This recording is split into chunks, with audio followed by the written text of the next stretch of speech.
તું જોતો ખરી કેટલા વાગ્યા ઘડિયાળમાં? હજી એક કપ ચા નથી મળી મને. મારું માથું દુખવા માંડ્યું. હું શું કરી શકું? હવે તમને તો ખબર છે ને કે આ સમયે મારે રીલ મૂકવાનો સમય થઈ ગયો હોય એટલે મારે પહેલા રીલ મૂકવી પડે અને એટલી વારમાં તો ચા થઈ જાય. પણ આ સાચી વાત કરું તમને, અમારો ફોન છે ને હમણાં ભાભીએ લઈ લીધો હતો. બોલો લે, એટલે જ ચા નથી બની. મને ખબર પડી ગઈ હતી કાંઈક તો આ ડોબી છે ને અટવાણી જશે, નકર તો ચા ફટ કરતી દઈ જાય. અરે સવારમાં જે કકળાટ ચાલુ કર્યો તો શું કેવું મારે તમને? કાવળી, હું કીધું તને? મને કહેવા લાગ્યા કે રસોઈ નથી બનાવી તે. અરે તો રોજે હું થોડી ના કામ કરું, એમને છે ને એક સમયનું કામ કરવું પડે ને તો પણ બી પડે છે. આજકાલ બહુ એને બળ પડે છે બધું રાંધતા ને ઘરનું કામ કરતા ને. એની માને કેવું પડશે તો જ આ સીધી થાય. આજકાલ બહુ વધી ગયું છે મીરા. આ માનું કીધેલું માનતા હોત તો આવા ના હોત ને. સમજી ગયા તમે? હવે જો તમે ભાભીને બોલાવીને એમને તમારી રીતે સમજાવી દો, ખીજાવું હોય તો ખીજાઈ લેજો. હું ના નથી પાડતી, પણ જોવામાં કે મારું નામ ના આવવું જોઈએ. નહીં તો એમને પાછું એવું થશે કે મેં તમને કીધું, મેં તમને ચડાવણી કરી છે અને પાછા મારી સાથે બાંધવા બેસશે. ના ના બેટા, તું તારું કામ કર. તારા મોબાઈલમાં જે તારે મૂકવું મૂકી દે એટલે તારું કામ પતે. હું એને કહું છું આગળ. એ મીરા, ચાલ આવીને આવ. કેટલી વાર છે? શું મમ્મી? હું મમ્મી, આ એક કપ ચા બનાવવામાં કેટલી વાર લાગે? કયું નું કીધું તને? તને નાખશે કે નહીં? મમ્મી, હું બીજું કામ કરતી હતી. મેં દામિનીને કહ્યું હતું ને કે ચા બનાવીને મમ્મીને આપી દેજે. એ તો ના પાડે છે. અને નામે મોબાઈલમાં કેટલું કામ હોય તને ખબર નથી પડતી? તારું શું કામ હોય બીજું? હું તને સીધું તો તું કામ કરીને દેતી હોય તો એને હું લેવા કહેશો? સાચી વાત છે. આ તો કેવું થયું કે તમે ભાભીને કામ કહો ને ભાભી પછી મને કામ કે મારે કામ કરવાનું. એના કરતા તો સીધું તમે મને જ કહી દો ને હું કામ કરી લઉં. આ પોતાનાથી કામ થતું જ નથી. દામિની, હું બેઠી નહોતી, બધું કામ જ કરતી હતી ઘરમાં. અને તને કહ્યું હતું ને કે ચા બનાવ, તો ત્યારે ન બનાવ્યો તો હા શું કામ પાડી? અરે મેં હાશ નહોતી પાડી, તમે તો સીધો ઓર્ડર કરીને જતા રહ્યા હતા અને તમે કામ કરતા હતા તો હું પણ નવરી નહોતી ને, હું પણ કામ કરતી હતી. રસોડામાં કેટલું બધું કામ કર્યું ખબર છે ને? શું કર્યું કામ તે? બધું એમને એમ જ પડ્યું હતું જમીને.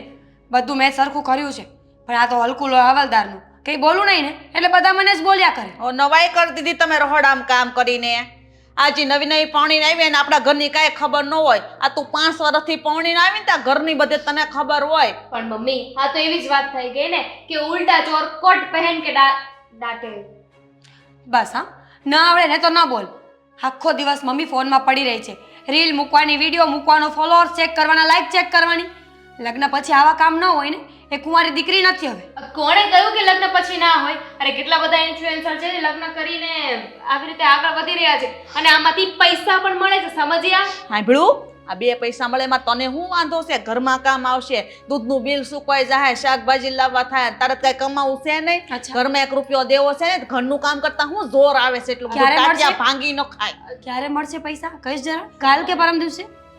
છોડો ને મમ્મી, આ ભાભીને છે ને ખબર ના પડે ને એટલે બધી વાતમાં વચ્ચે ટપકું પૂરવા જોઈએ છે. હું શું કહેતી હતી, મેં તમને કહ્યું નતું પેલો ડાયમંડનો સેટ મેં તમને બતાવ્યો હતો ફોનમાં ને? હા. તો શું કરવું છે? મેં એને કેટલાક દિવસથી મારી વિશ લિસ્ટમાં રાખ્યો છે. મારે હવે એને ઓર્ડર કરવો કે નહીં? તો મંગાઈ લેને, એમાં હું મને કહેવાનું હોય? 2 મંગાવશે. મને પણ લેવો છે ડાયમંડનો હાર, મારે પણ જોઈએ છે. મારે પણ જોવે છે. હવે 5-5 વર્ષ થયા. હવે છે ને છોકરાનો વિચાર કરો. કઈ ડાયમંડના હાર પહેરવાની તમારે હવે જરૂર નથી. એ નવી છે તે લે. તારે શું જરૂર છે? તારે જે પડ્યા ને એ પહેર. હા તો ખોટું કહેવાય ને મમ્મી. બધી વસ્તુઓ એને મળે છે, બધી ખ્વાહિશો એની પૂરી થાય. હું શું કામ ને નહીં? મેં શું ગુનો કર્યો છે? એટલા વર્ષથી તું જ બધું કરશો ઘરમાં, બધું તારું રાજ આલ્યું. હવે એને લેવા દે બધું જે લેવું હોય. આ તમારો પહેરવા ઓઢવાનો સમય હતો ને ત્યારે તમે આ બધું પહેરવા ઓઢવાનું કરી લીધું છે. જ્યારે સોના ઘરેણા બધું લેવાનું હતું એ લેવાઈ ગયું છે તમારું. હવે મારો વારો છે. મારી ઉંમર પૂરી નથી થઈ ગઈ. ઓકે, મેં ક્યાં કીધું ઉંમર પૂરી થઈ ગઈ છે? પણ તમારો જમાનો તો જતો રહ્યો કે નહીં? આ નવી બહુ છે ને 9 દિવસ લાગે. હવે તો તમારા પછી હું આવી ગઈ, એને વર્ષ દિવસ થઈ ગયો એટલે તમે તો એકદમ જૂના થઈ ગયા છો. તો તું પણ તો જૂની જ કહેવાય ને. તારા મોઢે જ બોલીને નવી વહુ તો 9 દિવસ કહેવાય તો પૂરું. હવે તમે પણ જૂના થઈ ગયા છો. તમે તો મારા કરતા વધારે જૂના છો ને. શાંતિ રાખો હવે છે ને, મગજમારી ન કરો. અને તું છે ને મને 1 કપ ચા હરખી બનાવીને પીવડાવી દે એટલે મારું માથું ઉતરે. આ બાધો નદો મારું માથું વધારે સડી ગયું. મમ્મી, હું જે કરું ને બધી વસ્તુ છે ને ભાભીએ કરવી જોઈએ. બધી વાતમાં મારો વદાડ કરે, પણ એમ નહીં કે કામની વાતમાં પણ મારો વદાડ કરે. ઠીક છે, 1 કપ નહીં 2 કપ ચા બનાવીને આપીશ. પણ હાર છે ને એક નહીં 2 ઓર્ડર થશે તો જ. શું લેવા? એકાઉન્ટમાં છે ને એટલા બધા પૈસા જ નથી. હા. મમ્મી તમે મને રોકડ આપવાના હતા ને તો રોકડ રકમ આપો હું ટ્રાન્સફર કરાવી આવું અત્યારે. હા જે છે ને હું આદિ આવે ને તેની પાસે લઈ લે અને કેમ? તને હું આપી દે. કેમ? આદિત્ય પૈસા આપે તો મારા હાર ના આપે ને? દામિની માટે શું કામ આપે? હવે હાર પણ તાર લેવાનો જ નથી તો રૂપિયા આપવાના તારી વાત ક્યાંથી થઈ? હું કહું છું ને આ દેવાંગ પાસેથી છે ને હાદીભાઈએ પૈસા લીધા હતા એ જ પૈસા પાછા લઈ રહ્યા છે. હા અને આ બે ભાઈઓની વાતમાં તમે વચ્ચે ના આવો ને તો વધારે સારું. તો તું શું કામ ડબકા પૂરે છે? વાત તો 2 ભાઈઓની છે ને. પણ એ પૈસા તમારા માટે જ લીધા હતા ને. આ ગયા મહિને તમારે જવાનું હતું તમારા મામાના ઘરે પ્રસંગ હતો એટલે ત્યારે 20,000 રૂપિયા લઈને ગયા હતા. હા તો 20,000માં તો હાર નહીં આવી જાય ને. પણ જેટલાનો આવે એટલાનો તારે ક્યાં અપાવો અને તારા બાપના ઘેરથી ક્યાં તું રૂપિયા લાવીને દેશો? આ મારા હશે રૂપિયા, મારે કોને દેવા કોને નહીં મારે જોવાનું હોય. તું હું દોડડાઈ થાશો? મમ્મી તમે જે બોલવું એ બોલી શકો છો પણ બાપ ઉપર જવાની કોઈ જરૂર નથી. નથી જોતો મારે હાર. બસ રાખો તમે લોકો. હા અને ચા પણ તમે જાતે બનાવી લેજો. કા આકરું લાઈ ગયું? હા શું કીધું તે? સા મારે જો કપ બનાવીને ફટાફટ લાય.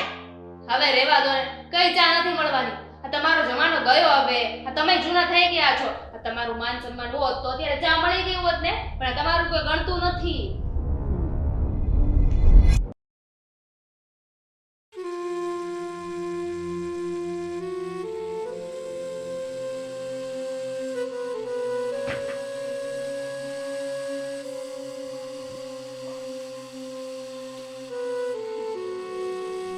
કેમ મોઢું ઉતરેલું છે?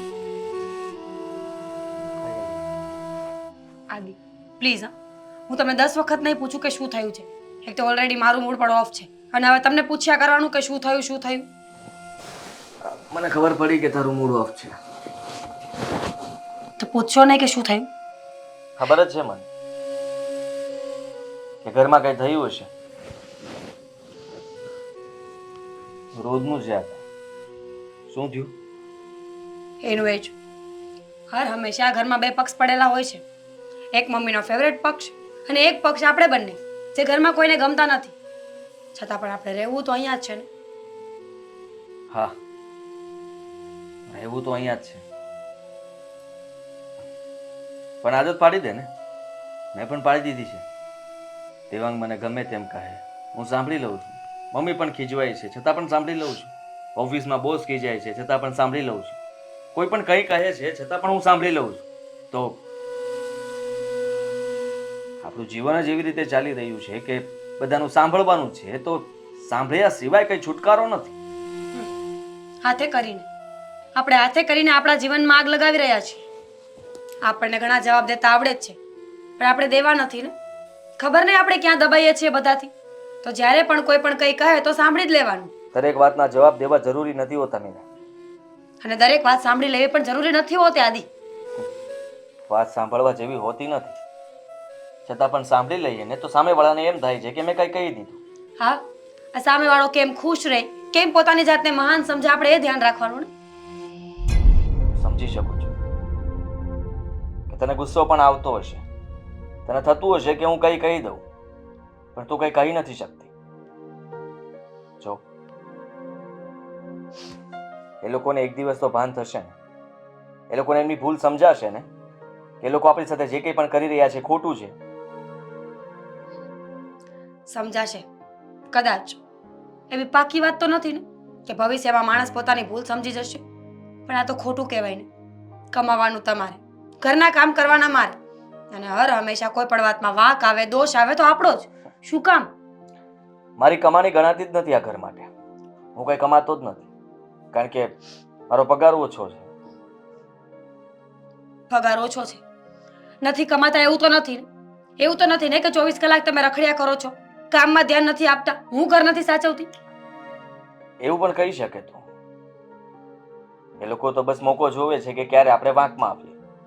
હા આખો દિવસ ઘરે રહેવાનું ચાલુ કરી દઈશ એટલે એ પણ કહે છે કે અમારા ઉપર જ નભો છો. આ કામ કરતી નથી ને આ કામે જતો નથી. તો પછી આપણે આ ઘરમાં રહેવું જ ન જોઈએ ને. અલગ થઈ જવું જોઈએ. બોલે છે તું અલગ થઈ જવું જોઈએ. તો શું ખોટું કહું છું? આ વિચાર તારો ખોટો છે અને બીજી વાર આવો વિચાર પણ ન કરતી. અલગ થવાની વાત ન કરતી. એ નાનો છે, અણસમજુ છે અને એટલા માટે એ લોકો ભૂલ કરે છે. જે દિવસે સમજાઈ જશે તે દિવસે પછતાશે. હા, મમ્મી પણ અણસમજુ હતા કે દેવાંગભાઈના લગ્ન કરાવ્યા. દેવાંગભાઈ અણસમજુ હતા એટલે લગ્ન કરી લીધા. અને દામિની પણ અણસમજુ છે ને, જો અહીંયા આવીને પોતાનો રોપ બતાવે છે. સમજદારા ઘરમાં છે કોણ? મને તો એ ખબર નથી પડતી. તું છે ને, તું સમજે છે, જાણે છે, ઘરને સંભાળે છે, છતાં પણ ચૂપ રહે છે. એ સૌથી વધારે સમજુ વ્યક્તિ કહેવાય. પણ કેટલા દિવસ? આજે નહીં તો કાલે, જ્યારે ગુસ્સાનો પારો વધારે ઉપર ચડી જશે ને, ત્યારે બધાની સામે બોલી દઈશ. ત્યારે તમને એવું લાગશે કે મારી પત્ની મારા ઘરના લોકોની ઇજ્જત નથી કરતી. જ્યાં સુધી સાંભળીશ ને ત્યાં સુધી સારી વાત છે. હું નથી ઈચ્છતો કે તું કોઈની સામે બોલે. ગુસ્સો આવે તો તું મને કહી શકે છે. હાથ ઉપાડવો તો પણ મારા પર ઉપાડી શકે છે. શું બોલો છો તમે? હા, મને ગુસ્સો નહીં આવે. હું શાંત રહીશ. અચ્છા, અને તમને ગુસ્સો આવે તો તમે પણ મને મારશો ને? બિલકુલ નહીં. મને તો ટેવ પડી ગઈ છે. હું તો બધાનું સાંભળું છું ને, ક્યારે રિએક્ટ નથી કરતો. હું પણ એ તને કહું છું કે લોકો ગુસ્સો કરે એની સામે જવાબ દેવો જરૂરી નથી હોતો. સાંભળી લે ને. ઠીક છે, સાંભળી લઈશ.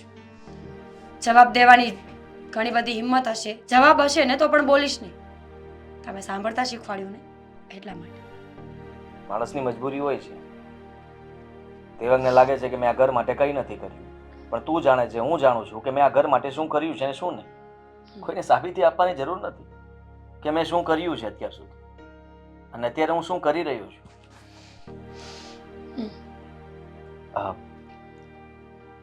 ગુસ્સો શાંત થયો? થઈ જશે. હું હેલ્પ કરું? પ્લીઝ, હા પ્લીઝ. ગુસ્સાને વધારવાનો નથી. ચૂપ બેસો.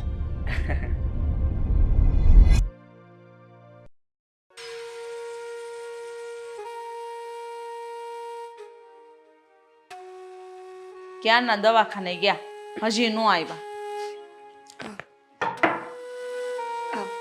આવી ગયા બેટા? શું કીધું ડોક્ટરે?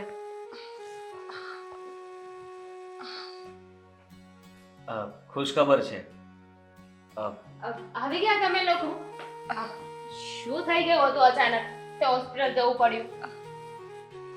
દામિની, અને અચાનક જ વોમિટ થતી હતી એટલે ચેકઅપ કરાવવા ગયા હતા. આ સરખું નહીં ખાધું હોય. દામિની, બધી વાતના ઝઘડા સાથે જોડવી જરૂરી છે? કોણ ઝઘડો કરી રહ્યું છે આમાં? મોટાભાઈ સિમ્પલી પૂછી રહી છે અને કહી રહી છે કે આવું થાય તો પછી હોસ્પિટલ જવું જરૂરી નથી, દવા લઈ લેવાય ને. સાંભળો તો ખરા ડોક્ટર શું કીધું? હા, હું કે ડોક્ટરે ધ્યાન રાખવાનું કહ્યું હશે. શું કીધું? હા, ધ્યાન રાખવાનું કહ્યું છે. મીરાને સારા દિવસો જાય છે. હા તો બહુ જ ખુશ ખબર છે બેટા. જો આશી છે ને તાર ઘરના કોઈ કામ નથી કરવાના. આ બધાય ઘરના કામ છે ને દામિની કરી દેશે. હું દામિની કરશે. હા, હવે ભાભીને સારા દિવસો જાય છે તો કામ કરવું પડશે ને. ના ના મમ્મી, અત્યારે હજી વાંધો નથી. જ્યાં સુધી કામ થશે ને ત્યાં સુધી હું હેલ્પ કરાવીશ. Congratulations, congratulations. તમને પણ કોંગ્રેચ્યુલેશન. કોંગ્રેચ્યુલેશન્સ તો તમને પણ. કાકા અને કાકી જો બનવાના છો? હા, કાકા અને કાકી બનવાના છીએ. હા, સૌથી વધારે હરખ તો મને છે હો. અરે છે ને જો હરખ તો હોય જ ને, તો હોય જ ને. લે મારા દીકરાને ઘર દીકરો આવશે, રૂપિયાનું વ્યાજ મને મળશે. અને હવેથી તો છે ને ભલે તું કહેતી પણ તને કઈ કામ કરવા દેવાની જ નથી. આરામ કરવાનો, ખાસ 3 મહિના ધ્યાન રાખવાનું, પછી તું તાર થોડું થોડું કામ કરવાનું. આ દામિની કેવી બેઠીશ, બધું સંભાળી લે. હું કરી લઈશ ને કામ. મમ્મીએ કીધું છે તો પછી હું કરી લઈશ. હા, વારા પછી વારો, તારા પછી મારો. અત્યારે તારું છે તો એ સંભાળી રહે. કાલ સવારે એને સારા દિવસો જાય ત્યારે તું સંભાળી લેજે. અને તમારા બેન છોકરા હું સંભાળી લઈ. હા મમ્મી. વાહ, સરસ. હા, વેરી ગુડ. મીરા, ડોક્ટરે કહ્યું છે એ પ્રમાણે હમણાં થોડું ધ્યાન તો રાખવું જ પડશે. અને મમ્મીએ પણ કહ્યું છે ને, તો આ ઘરમાં કામ તો દામિની બહુ કરી જ લે છે. કીધું તો ખરા, 5મી વાર કહી રહી છું કે કામ બધું હું કરી નાખીશ. કેટલી વાર યાદ કરાવશો બધાય. અને સાચી વાત છે ભાઈની, તમારે તો ધ્યાન રાખવાની જરૂર છે. સારા દિવસો જઈ રહ્યા છે ને, મને ખબર ક્યારે ખરાબ દિવસો થઈ જાય દામિની. એટલે, ખરાબ દિવસો હતા અત્યાર સુધી આપણે લોકો ઝઘડા કરતા હતા. હવે સારા દિવસો જઈ રહ્યા છે તો એને સારા જવા દઈએ ને. હવે દિવસો જે ગયા એને નહીં, આપણે એને નહીં જોવાનું, આપણે જે સારા દિવસો આવ્યા ને એને જોવાનું અને સારું વિચારવાનું ને એને સારા વિચાર આપવાના, જેથી એના બાળક ઉપર સારી અસર પડે. હા મોટા ભાઈ તમે પણ ધ્યાન રાખજો હવે. મતલબ કે દવાખાનું આવવાનું છે ઘરમાં તો પછી પૈસાની સગવડતા કરી રાખવી પડશે ને. તો કમાવામાં જવાબદારી વધશે તો કમાવામાં પણ મતલબ થોડું ઘણું વધી શકે તો પ્રયત્ન કરજો એવા કે કોઈ સારી જગ્યાએ બીજી નોકરી લઈ શકો. અને પછી અમે તો છીએ જ, દેવાંગ પણ મદદ કરશે નહીં દેવાંગ? મેં તો નક્કી કરી લીધું છે. સરકારી હોસ્પિટલમાં જ અમે મતલબમાં સારું, એકદમ સારું. ના એમ તો પ્રાઇવેટ હોસ્પિટલમાં જવું હોય તો જઈ શકાય, વાંધો નહીં. તકલીફ જેવું હોય તો તને ખબર જ છે ને, પ્રાઇવેટ હોસ્પિટલમાં વધારે બિલ થશે, ખર્ચાઓ વધશે. આ બધી વસ્તુ તો ત્યારે થાય ને જ્યારે કઈ કોમ્પ્લિકેશન્સ હોય. બાકી આપણે ધ્યાન રાખીએ, જે મહિને કામ કરવાનું કીધું એ કામ કરીએ, બધું ધ્યાન રાખીએ ને તો આવું કઈ ના થાય. પછી તો સરકારીમાં જઈએ કે પ્રાઇવેટમાં જઈએ કઈ ફરક ના પડે. એ તો ધ્યાન રાખશે ને ભાભી. ભાભી ધ્યાન રાખશે ને ભાભી. અરે અમે કેવી બેહાવો બેઠ્યું છીએ, અમે એનું ધ્યાન રાખશું. અમારે કામ હું સાખો દી ઘરમાં, કાંઈ થોડું બહારનું કામ લાવીએ છીએ, ઓન મજાનું ઘરનું કામ હોય ને આનું કામ હાસવશું બસ. બાકી તમારા બે ભાઈના ટિફિન હોય એ તો દામિની વહેલા ઉઠીને કરી દેશે, એમાં શું થઈ ગયું? એક કામ કરજો. દામિની, તબિયત બગડતી હશે ને, એને પણ બિચારીને હમણાં થોડા દિવસથી તો તબિયત ખરાબ જેવું છે. પણ જુઓ આ મારું ટિફિન ના બનાવતા, મેં તો બહારથી હમણાં નક્કી કરી નાખ્યું છે. કારણ કે બધું જ કામ દામિની કરવાની હોય તો બિચારીને થોડો ઘણો આરામ તો મળવો જોઈએ. અરે બહારનું થોડું ખવાય, તબિયત ખરાબ થઈ જાય. આ કેવું ખરાબ તેલ આવે બહાર, બધું બહારનું કાંઈ ન ખવાય, ઘરની રસોઈ જ ખવાય. દામિની તો તારા અડધો કલાક મોડી ઉઠશે પણ તારું ટિફિન કરી દેશે ટાઈમે. મોટી ઉઠે તો ક્યાંથી ટિફિન થવાનું છે? જુઓ મમ્મી ચિંતા ના કરો, મેં મીનાબેનનું ટિફિન બંધાવી લેવાનો વિચાર કર્યો છે. બરાબર છે. આ તમારું પણ ટિફિન બંધાવી નાખશું. ના, ના, ના, ના. મગજમારી જાય. ના રે, તમારે શું કામ મીનાબેનના વાંચનું ખાવું છે? દામિની બનાવે છે ને તો ચૂપ રહો ને. હા દામિની બનાવી દેશે. અને તું છે ને આ દવા છે ને પ્રાઇવેટ માંથી લઈ આવજો, સરકારી બરકારી જાતો નહીં. અમે શું કામ સરકારીમાં જઈએ? હા હા એનું તો બધું રેડી છે, પણ તને હું ખાસ કહું છું, તું રૂમમાં જઈને આરામ કર. હા હું દૂધ લાવું હમણાં હો, તું આરામ કરજે. હા મમ્મી. દામિની મસ્ત દૂધ બનાવી દે બદામ વાળું, એ પીવે ને તો એને બાળકને ને એને બેયને સારું. અત્યારથી ખોરાક કરીને તો એને આમ હિંમત રહી. હા ધ્યાન રાખજો હમણાં થોડા દિવસ. હા. ઓકે બદામ વાળું ને બદામ ઉપર છે. ચાલો જા જલ્દી બનાય, હા જલ્દી જલ્દી બનાય. એક કપ માર હાટું બનાવી લેશે, મારે પછી થોડું થોડું કામ કરવું પડશે. ટાટિયા ભાંગી જાય પછી શું કર્યું? હેલો મિત્રો, જો તમને અમારો વિડીયો પસંદ આવ્યો હોય તો અમારી ચેનલને લાઈક કરો, શેર કરો અને સબસ્ક્રાઇબ કરો. Thank you.